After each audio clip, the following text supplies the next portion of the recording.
High, hello friends, কেমন আছো তোমরা? নিশ্চয়ই ভালো।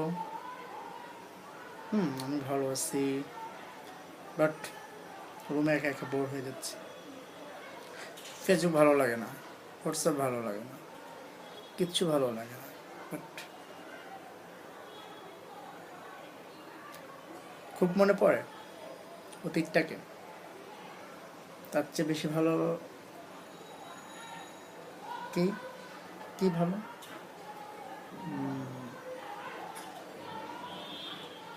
আমার বাসার নিচের মানুষটাকে আই মিস ইউ।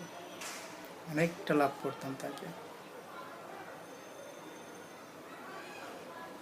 যাক, যা যাবার চলে গেছে। এখন বর্তমানে যাকে নিয়ে আছি তাকে নিয়ে অনেক হ্যাপিতেই আছি, ভালোই লাগে। নতুন সংসার, ছোট্ট একটা বেবি যার নাম রাখছে আমান। সবাই আমার বেবির জন্য দোয়া কামনা করবেন। দোয়া কামনা করছি ওই জন্য অনেক ভালো থাকে, ওই জন্য অনেক আমার নিজের ইচ্ছাটা যেমনটা ওকে বড় করতে পারি আর কি।